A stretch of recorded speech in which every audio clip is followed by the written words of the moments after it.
Bernard, bonsoir. Vous êtes la sœur d'Olivier Dubois. 500 jours sans votre frère. Vous venez d'entendre sa voix, je vous regardais. Vous sentez très ému. Est-ce que vous gardez espoir quand même ?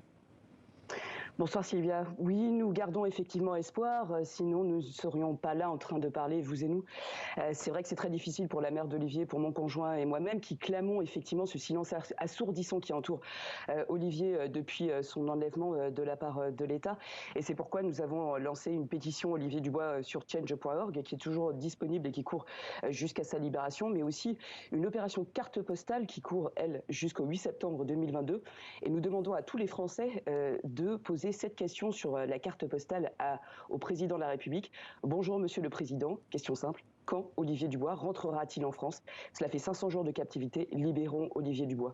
Et par ces opérations de communication, nous espérons effectivement que nous aurons une réponse claire à cette question de la part du président de la République. Et 114 000 signatures pour la pétition que vous évoquez. Est-ce que vous êtes en contact avec le gouvernement français et que vous dit-il ?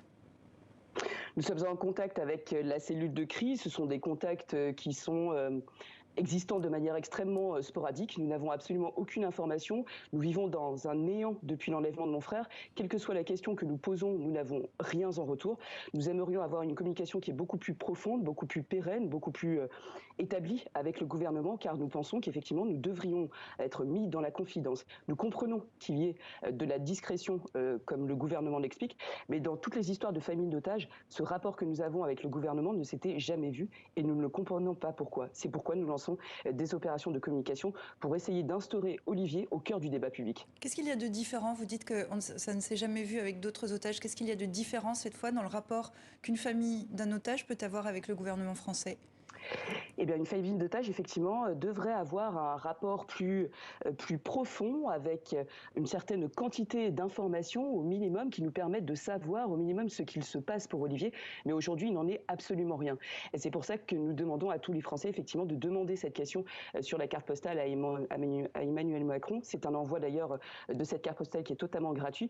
Mais nous avons tous, au-delà de notre famille, besoin de savoir ce qu'il se passe pour Olivier, car ça fait 16 mois qu'il est en captivité. Aujourd'hui, pour être exact, absolument 500 jours. Il faut faire quelque chose pour mon frère. Il se meurt tous les jours, un peu plus dans les heures. Les dernières nouvelles que vous avez de lui, je crois, datent d'il y a quelques mois déjà. Oui.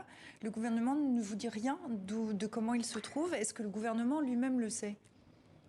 Alors c'est une bonne question, c'est une question que nous avons déjà posée. Ce qui est sûr, c'est qu'effectivement, il n'y a rien qui en ressort en termes d'information, ce qui est extrêmement difficile à vivre pour nous, effectivement, et je vais être très honnête avec vous. Aujourd'hui, même si nous faisons des opérations de communication, nous ne savons toujours pas si Olivier est vivant ou non. Et c'est là tout l'intérêt d'avoir une relation profonde avec le gouvernement pour justement que nous soyons mis au courant. Nous ne savons absolument rien. Est-ce que vous savez quand même si des négociations sont en cours? On sait que la France nie toujours négocier autour de la libération d'otages. Est-ce que dans ce cas particulier, vous savez si c'est le cas?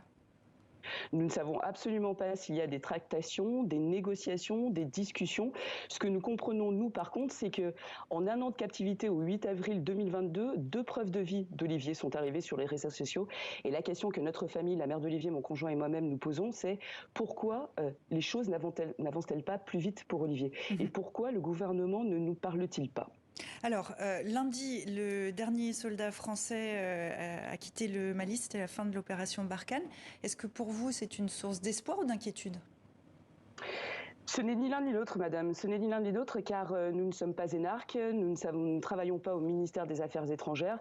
Ce que nous comprenons effectivement, c'est que la situation évolue du fait du retrait militaire de Barkhane. Est-ce que ça a une influence positive ou négative? Ce n'est pas à moi de pouvoir vous répondre parce que je n'ai pas ce type d'information, mais nous espérons effectivement que le plus rapidement possible, Olivier va être libéré et c'est par cette opération carte postale, cette information que nous souhaitons faire remonter au président de la République, car il est vraiment temps d'agir pour Olivier. Il y a urgence, sa captivité s'installe dans le temps. Je rappelle que vous êtes donc la sœur d'Olivier Dubois. Canel Bernard, merci beaucoup d'avoir témoigné de cette colère, on le sent, dans 64 minutes. À bientôt. Merci à vous.